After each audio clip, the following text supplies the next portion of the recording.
100 సంవత్సరాల క్రితం అసలు గ్యాలక్సీసే లేవు. అయితే ఎడ్విన్ హబుల్ మన థింకింగ్నే మార్చేశాడు. ఆండ్రోమెడా గ్యాలక్సీని కనిపెట్టి మన విశ్వంలో ఉన్న కోటాను కోట్ల గ్యాలక్సీస్లో పాలపుంత ఒకటి అని నిరూపించాడు. కానీ ఈ డిస్కవరీలో ఇంకో సైంటిస్ట్ పాత్ర కూడా ఉంది. ఆమె హెన్రియేటా స్వాన్ లివాయెట్.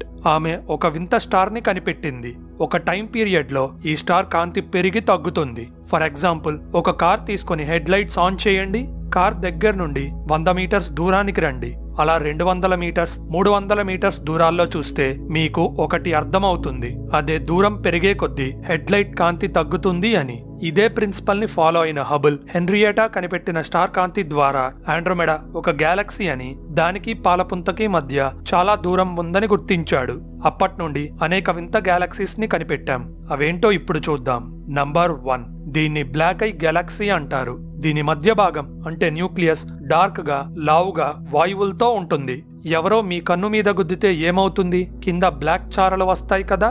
బ్లాక్ ఐ గెలాక్సీ కూడా ఇంతే ఉంటుంది కాబట్టి దానికి ఆ పేరు వచ్చింది. ఇక్కడే ఒక ట్విస్ట్. గ్యాలక్సీలోని అన్ని భాగాలు ఒకే వైపు తిరుగుతాయి. కానీ బ్లాక్ ఐ గెలాక్సీ మధ్య భాగం ఒక వైపు తిరిగితే బయటి భాగం ఇంకో వైపు తిరుగుతుంది. ఇలా ఎందుకు జరుగుతుందో ఇప్పటికి కూడా ఒక పెద్ద మిస్టరీయే. కానీ ఒక ఐడియా ప్రకారం ఈ బ్లాక్ ఐ గెలాక్సీ ఈ మధ్య ఇంకో గెలాక్సీని తినేయడం వల్ల ఇలా వింతగా ప్రవర్తిస్తూ ఉండొచ్చు. మీరు విన్నది కరెక్టే, గ్యాలక్సీస్ గుద్దుకొని కలిసిపోవచ్చు. ఇక్కడ మీకు ఒక డౌట్ రావాలి. విశ్వం సాగుతుంది అంటే గ్యాలక్సీస్ ఒకదాని నుండి ఇంకోటి దూరంగా జరగాలి కదా. మరి అవి ఎలా కలుస్తాయి? అప్పుడే గ్రావిటీ మన స్టోరీలోకి ఎంటర్ అవుతుంది. 2 గ్యాలక్సీస్ మధ్య తగినంత దూరం ఉంటే విశ్వం సాగుతున్నా కానీ గ్రావిటీ అట్రాక్షన్ వాటిని కలిపేస్తుంది. కాకపోతే గ్యాలక్సీస్ పెద్దగా ఉంటే వాటి మధ్య దూరం ఎక్కువ ఉన్నా కలుస్తాయి. చిన్నగా ఉన్నప్పుడు కలవాలి అంటే దూరం తక్కువ ఉండాలి. ఇక బ్లాక్ ఐ గెలాక్సీ విషయానికొస్తే 2 భాగాలు వేరువేరు డైరెక్షన్స్ లో తిరగడం వల్ల వాయువులు ఎనర్జెటిక్ గా మారి కొత్త స్టార్స్ పుడుతున్నాయి. నంబర్ 2, ఇది NGC 474. ఆకారం ఒక రగ్బీ బాల్ షేప్ లో ఉంటుంది కాబట్టి దీన్ని జైంట్ ఎలిప్టికల్ గ్యాలక్సీ అంటారు. ఇది పాలపుంత కంటే 2.5 రెట్లు పెద్దగా ఉంటుంది. NGC 474 మన వింతల లిస్టులోకి రావడానికి ఒక కారణం ఉంది. అదే దాని రింగ్స్. అసలు ఎలిప్టికల్ గ్యాలక్సీస్ కి ఇలాంటి రింగ్స్ ఉండకూడదు. కానీ NGC 474 కి ఎందుకు వచ్చాయో ఇప్పటికి కూడా ఒక పెద్ద మిస్టరీయే. ఒక థియరీ ప్రకారం ఈ భారీ గ్యాలక్సీ చిన్న చిన్న గ్యాలక్సీస్ ని తినేసిన తర్వాత మిగిలిపోయిన పదార్థాన్ని గ్రావిటీతో చుట్టూ తిప్పేసుకుంటుంది. ఇవే రింగ్స్ లా కనబడుతున్నాయి. ఇంకో థియరీ ప్రకారం NGC 474 దానికంటే పెద్ద గ్యాలక్సీని గుద్దింది. ఆ ఫోర్స్ కి NGC 474 లోని పదార్థం అలలుగా ఎగిరిపడింది. ఫర్ ఎగ్జాంపుల్, నీళ్లలో రాయి వేస్తే ఏమవుతుంది? చిన్న రింగ్స్ వస్తాయి కదా. సేమ్ NGC 474 లో కూడా ఇంతే ఎగిరిపడిన పదార్థాన్ని మనకి రింగ్స్ లా కనబడుతుందేమో. ఇక చివరి థియరీ ప్రకారం చాలా ఎక్కువ గ్యాస్ తో ఉన్న మరో గ్యాలక్సీ NGC 474 ని గుద్దింది. ఈ గ్యాస్ అంతా ఒక సుడిగుండంలా మారి రింగ్స్ లా కనబడుతుంది అనుకోవచ్చు. నంబర్ 3, ఇదే సదరన్ పిన్వీల్ గ్యాలక్సీ. ఇది అన్ని గ్యాలక్సీస్ లానే మామూలుగా కనపడిన లోపల ఒక రహస్యం ఉంది. అదే ఒకేసారి 6 సూపర్ నోవాస్ పేలడం. సూపర్ నోవా అంటే సూర్యుడు చనిపోయే చర్య. వీటిని చాలా అరుదుగా గుర్తించగలం. కొన్ని లెక్కల ప్రకారం పాలపుంతలో ప్రతి 100 సంవత్సరాలకు ఒకసారి 2 నుండి 3 సూపర్ నోవాస్ మాత్రమే పేల్తాయి. అలాంటిది సదరన్ పిన్వీల్ గ్యాలక్సీలో ఒకేసారి 6 సూపర్ నోవాస్ ని గుర్తించడం అంటే మామూలు విషయం కాదు. హలో ఫ్రెండ్స్, మీరు ఇంకా ఇలాంటి ఇంట్రెస్టింగ్ వీడియోస్ చూడాలంటే ఛానల్ సబ్స్క్రైబ్ బటన్ నొక్కి బెల్ ఐకాన్ క్లిక్ చేయండి.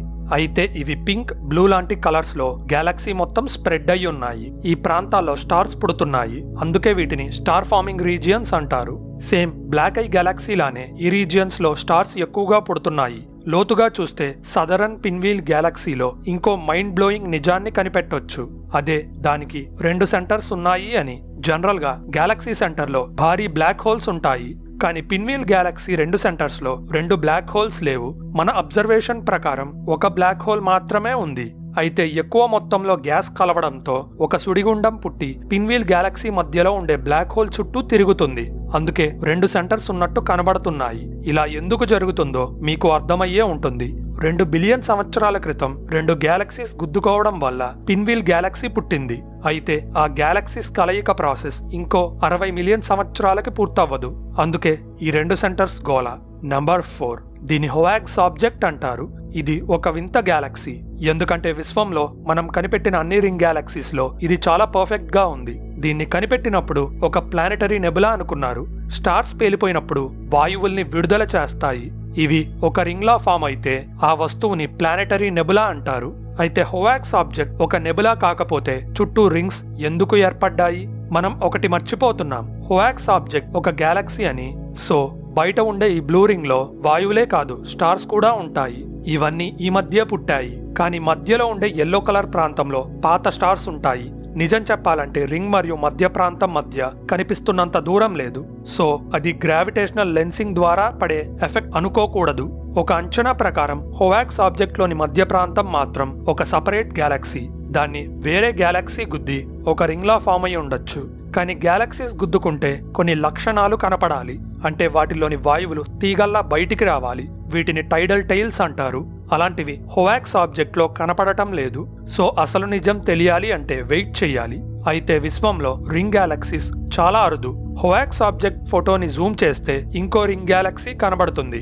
అంటే అది హోవాక్స్ ఆబ్జెక్ట్ కి దగ్గరగా ఉంది అని అర్థం. విశ్వంలో 2 రింగ్ గ్యాలక్సీస్ ఇంత దగ్గరగా ఉండటం చాలా అరుదు. నంబర్ 5. ఈ రింగ్ గ్యాలక్సీ చూస్తే మీకేమనిపిస్తుంది? ఒక టోపీలా ఉంది కదా. అందుకే దీనికి మెక్సికో టోపీ పేరు అయిన సోంబ్రెరో గ్యాలక్సీ అని పేరు పెట్టారు. దీన్ని ఒక టైప్ గ్యాలక్సీ అంటానికి లేదు. చూడ్డానికి ఎలిప్టికల్ గ్యాలక్సీలా ఉన్న సోంబ్రెరో గ్యాలక్సీ స్పైరల్ గ్యాలక్సీలా ప్రవర్తిస్తుంది. ఇందులో ఒక సన్నటి డిస్క్ ని కనిపెట్టాం. ఇలాంటి డిస్క్ ఎలిప్టికల్ గ్యాలక్సీస్ కి మాత్రమే ఉంటుంది.